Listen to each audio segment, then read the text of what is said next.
whoever was responsible for a gift for me from last Sunday. I want to express appreciation. We enjoyed it a lot. And the second item is that I don't know if you are aware, but Sandy and I took a little trip to San Juan and jumped on a little boat, had several people on it, and we toured around the Caribbean. But the part I wanted to tell you was we got to San Juan Airport and went to pick up our luggage, and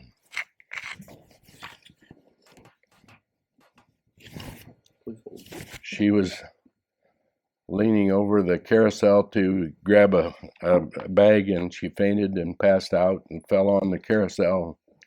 But after a while, she came around.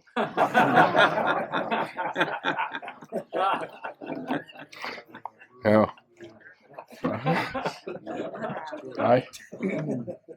I told my two sisters that.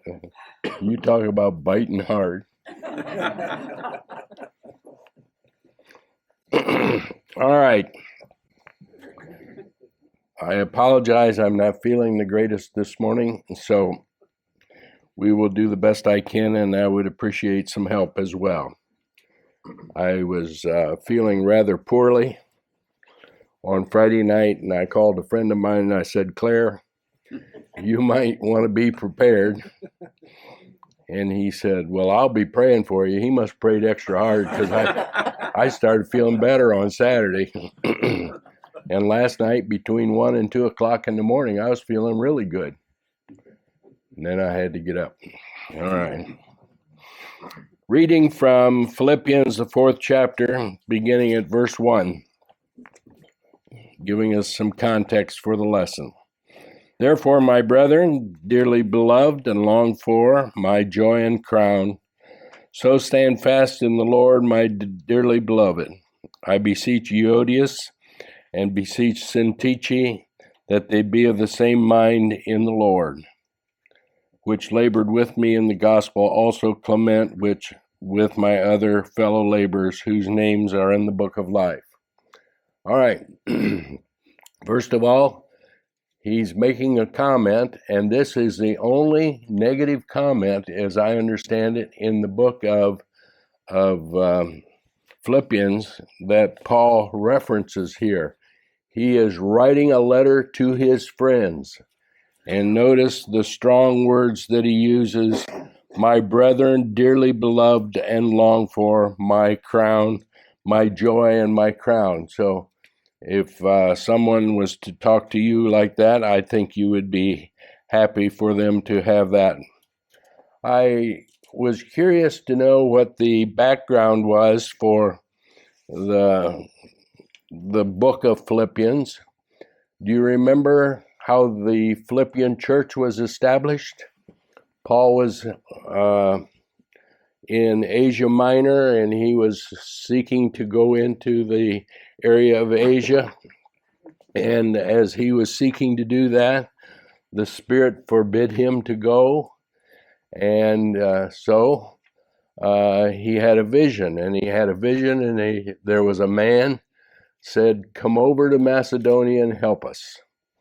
So Paul assumed that was the leading of the Lord, and he went to Macedonia, and there he got into a bit of a problem.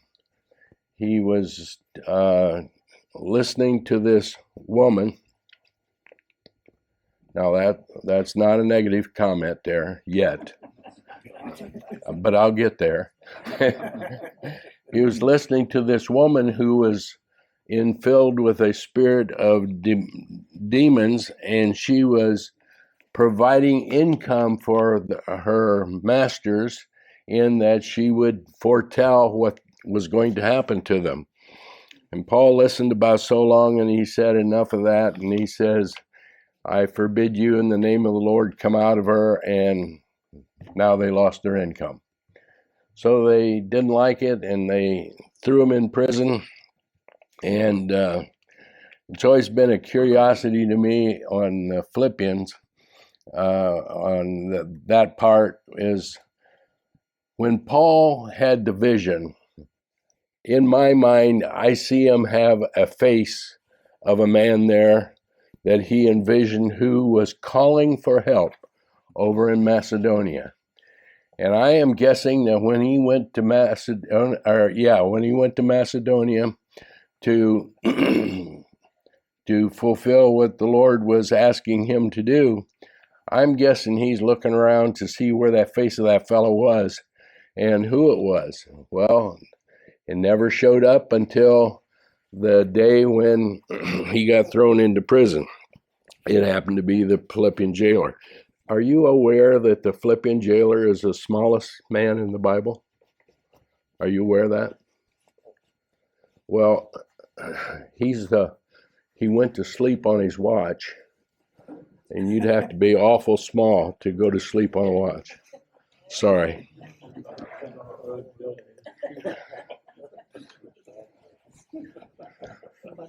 Nehemiah was another short fella, and Bildad the Shuhite. Thank you. You think we study the Bible for no reason at all, don't you? There's a lot of good stuff in there. You ought to read it sometime. All right, so they're singing at midnight in prison because they've been beaten.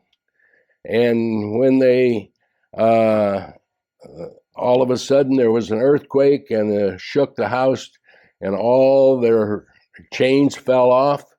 And I'm guessing they stood up to leave or figure out what was going on.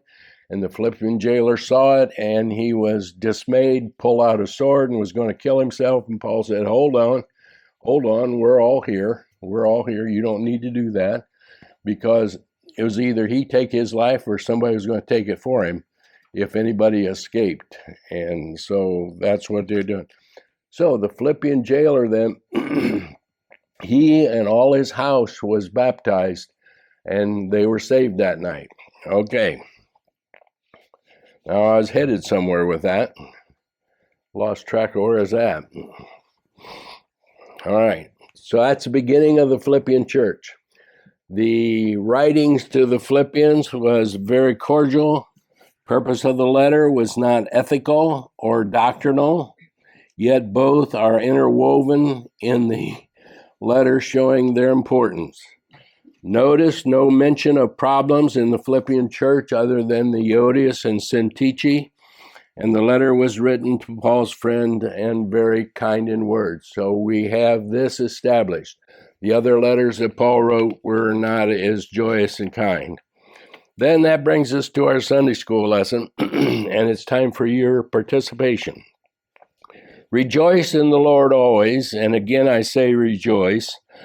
Let your moderation be known unto all men. The Lord is at hand. Be careful for nothing, but in everything by prayer and supplication with thanksgiving, let your requests be made known unto God. All right. What is the definition of rejoice? To celebrate?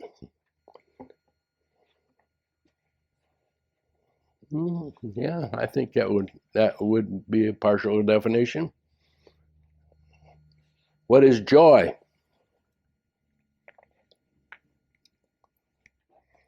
Expression of happiness. An expression of happiness.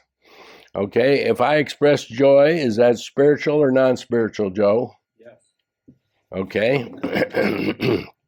Oh, boy, we're going to get help all over the board today, aren't we? I looked up the definition of joy, and it says the emotion evoked by well-being, success, or good fortune, or by the prospect of possessing what one desires. What is the difference between Christian joy and worldly joy? What is the difference between Christian joy and worldly joy? Christian joy can last forever. Worldly joy is for a season. Okay. When you said can last forever, did you put a parenthesis around that a little bit? No, I should have said will last. Oh, will last. All right. I was in a meeting with a pastor the other day, and I won't tell you what was said, but some of the comments that was made I didn't think would pass in our Sunday school class, but we're going to let that go at this time. All right.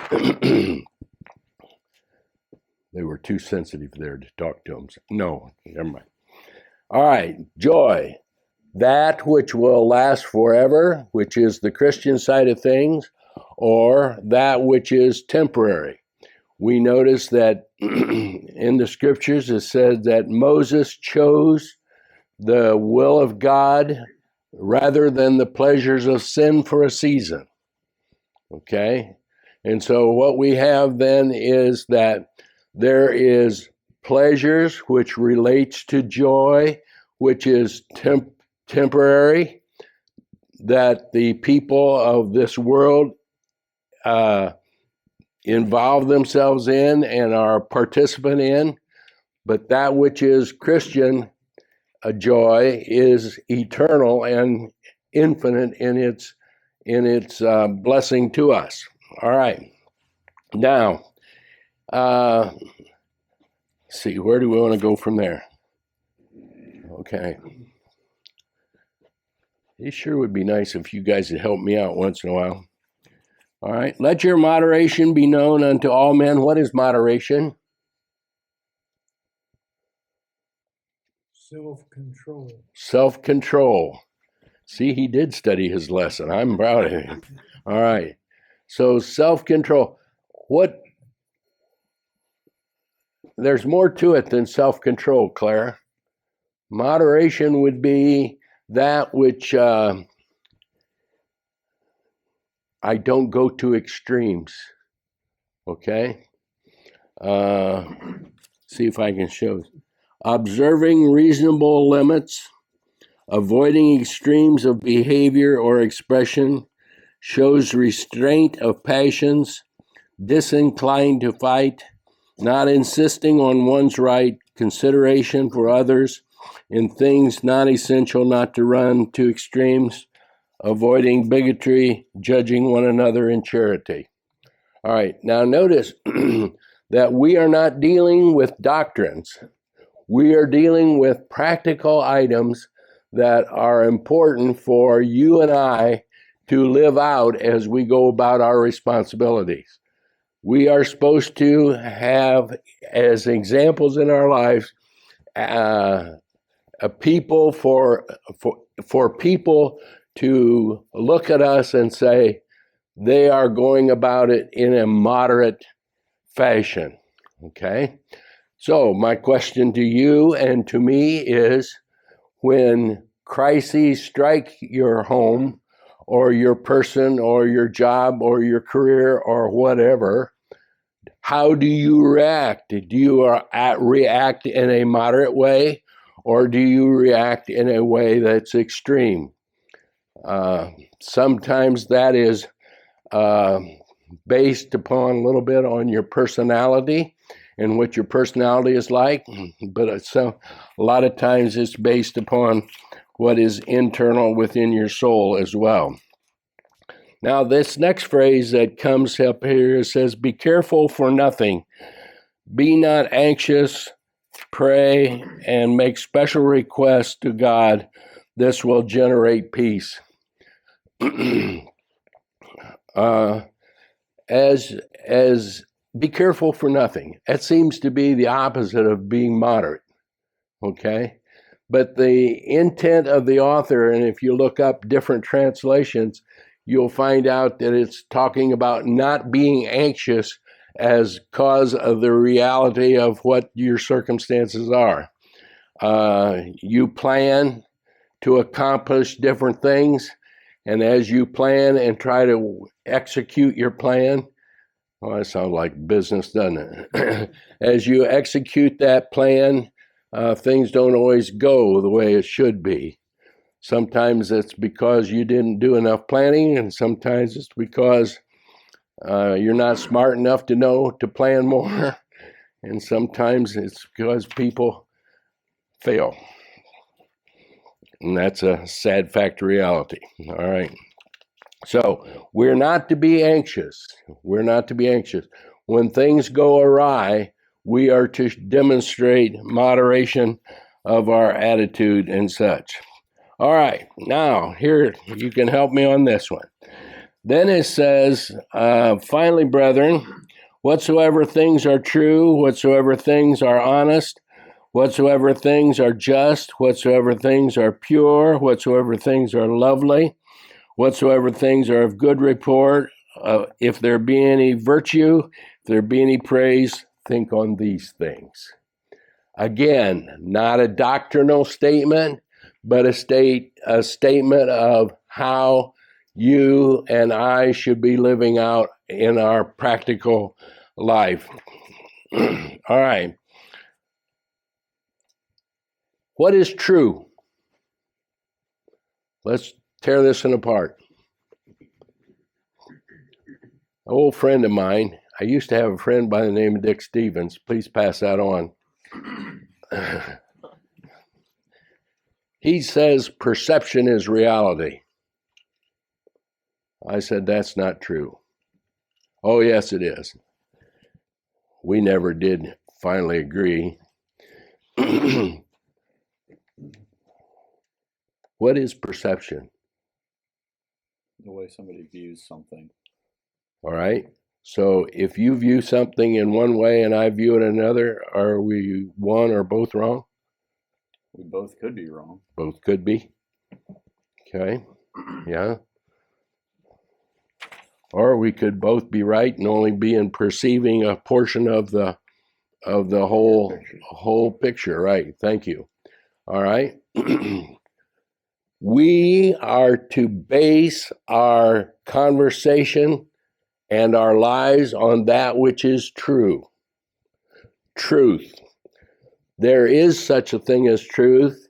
We, in our culture, in our day, we have abandoned the word truth to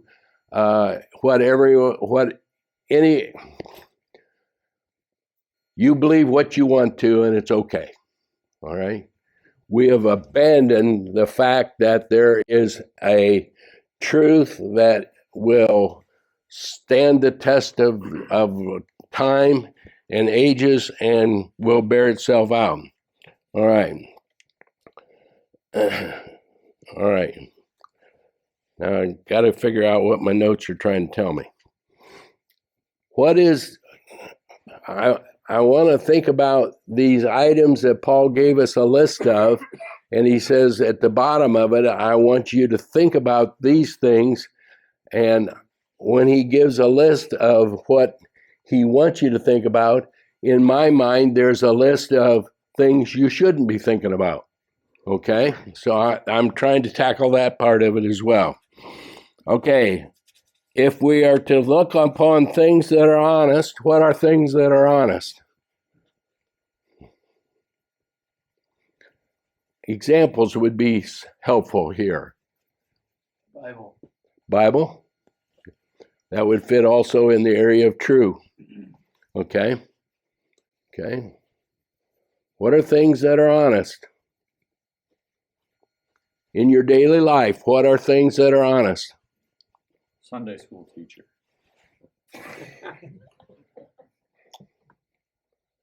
Clear to be exact. That's better. I declare that as a good statement.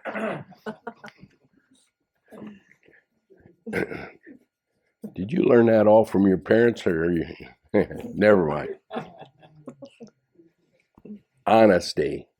Honesty is your actions that you exhibit when you go about your responsibility of life and do that which is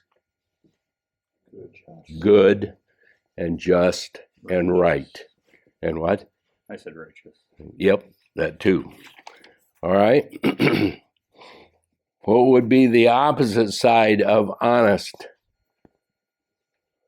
Deceitful. Deceitful? Think of an example for me, please. What else?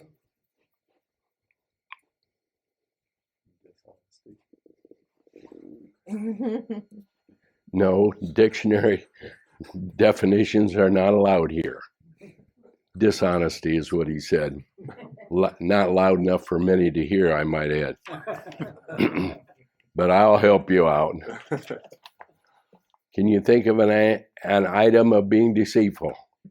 And most of the news and commercials and politicians.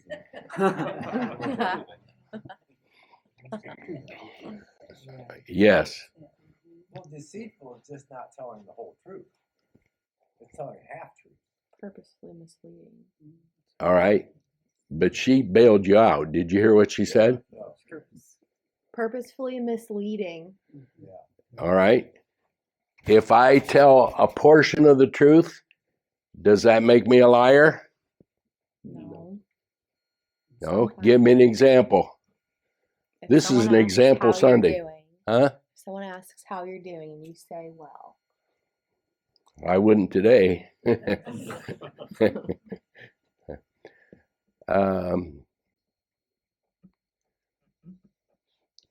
I remember going home from work one day. I rode with a friend of mine, and we were talking. I have no idea what the subject was, but I can tell you the exact spot in the car and where we were on the road. I don't know what that has to do with anything, but I can tell you that. Anyway, we were discussing something, and I just about said something additional to the topic that we were discussing. And I thought, that won't do him any good to know that. That will not help him at all. Matter of fact, all that will do is give him more ammunition to have not impure thoughts, but invalid thoughts and negativity toward the individual we were talking about. I didn't say anything. Did I lie to him? Nope. Okay. So we need to be careful that if we don't tell the whole truth, what is the reason we don't tell the whole truth? Okay. If we would go back to a part of the Sunday school lesson, we need to view others and judge others in a charitable manner, okay, and be helpful to them. Our job is to build one another up, not to tear one another down, okay, and to do that in the honesty of judgment as well. All right. Opposite of honesty, I got in there gossip, questioning a person's character to demean them. Just. What is just? Fair? Okay. Anybody think of another word as well?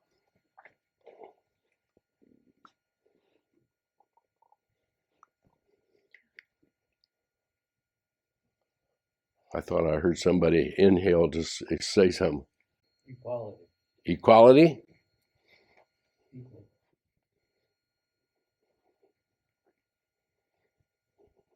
Elaborate just a little bit on that. I'm trying to figure out where you're coming from.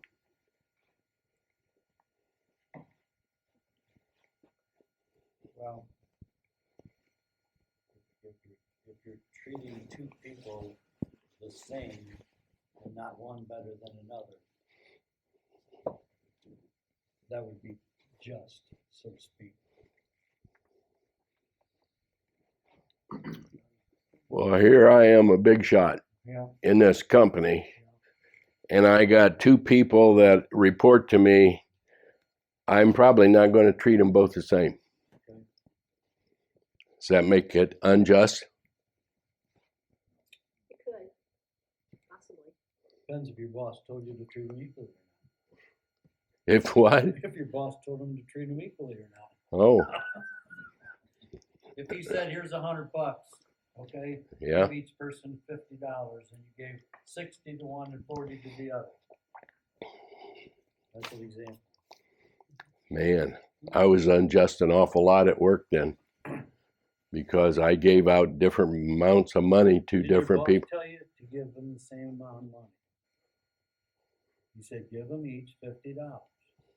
And you decided that you were going to do 60-40. In your simplistic example, I would understand and I would agree. But I'm just telling you that you aren't confronted that way a lot of times. You need to. So the judge says an eye for an eye, and you take 2 eyes out of one, you don't take any eyes out of the other. Is that just? Joe? You need to consider a person's life situation. As in how? You Where? have students on a school bus, Yeah? and you have a pretty good idea of their background, what they're coming from. You don't treat them the same. You Make them both sit down. you have much more, shall we say, understanding or latitude. You give a lot more understanding and shall we say, lenience in some cases. Okay. All right. You can look at crime and the justice system and determine whether the punishment fits the crime. Is that just? That would be probably an example. Mm-hmm. And in your particular case, that would be fall under a judge's purview of business as opposed to your and mine, because we don't face that issue, right? Or a jury, Yeah. Mm-hmm. All right. What's the next one? Pure. Sample of pure. A baby. A baby? Okay. In your particular life, what's an example of exemplifying purity?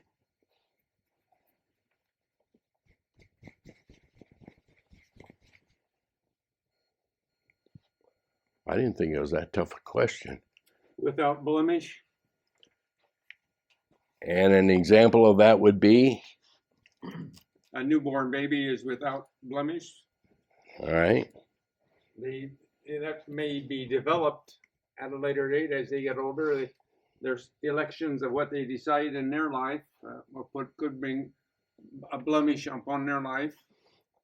Sin is there, that's a given, but as far as how they react to life, a baby, they will change at some point where they have to understand they need salvation.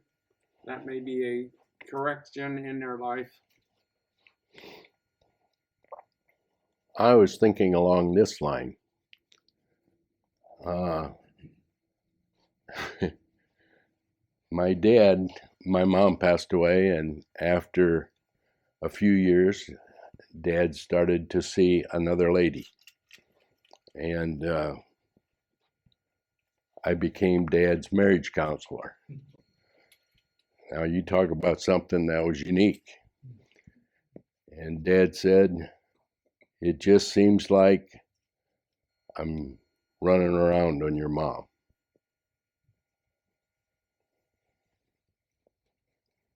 Was he running around on Mom? It was 5 years later. Absolutely not. But why was he having problems with that?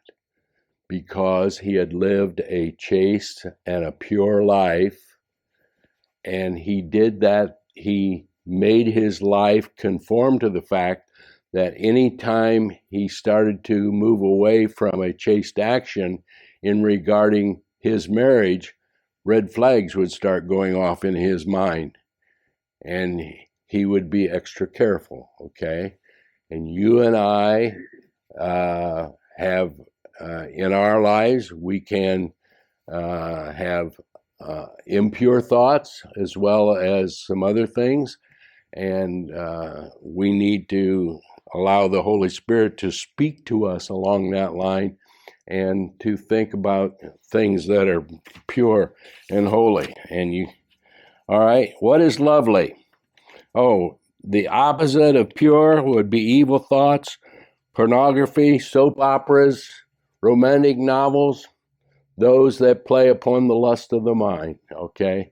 And that's really kind of what we're dealing with in the background of things, is we're talking about the passions of a human being, and the passions of the human being is the grounds whereby the devil is trying to move in and to bring temptations that causes you to commit sin? Not initially. Just to start to get cold and move away from God a little bit at a time. All right. What are things that are lovely? Things that are pleasing, inspiring, worthy of being loved.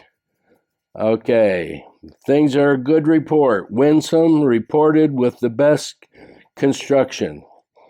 Then Paul says, if there be any virtue or praise, virtue was one of those items in the Greek vocabulary that was in their ethics that they held to very highly. That didn't mean they were Christians in any regard, but they thought virtue was a wonderful thing. Paul is saying if there's anything in your old pre-Christian life that has value and is of good, you should be willing to think upon these things. All right. And then what does it say? If there be any virtue or any praise, think on these things.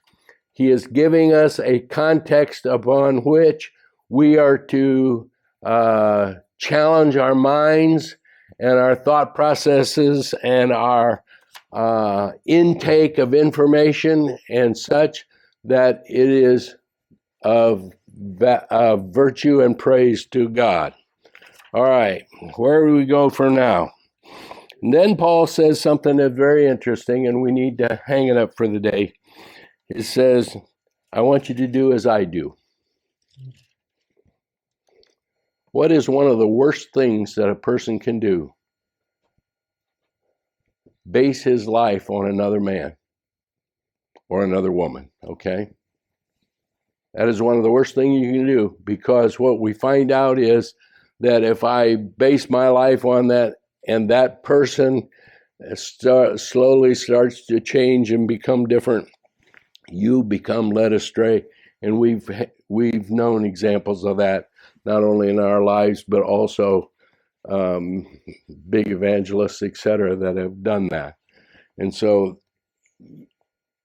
you want to follow a godly leadership. There's nothing wrong with that. You want to be godly in your own life, but you also need to remember it needs to conform to his life that you are following needs to conform to the scriptures. And if it doesn't conform to the scriptures, then you start to become wary, and then you move away if it continues in that direction. All right. I've done too much talking. Questions or comments?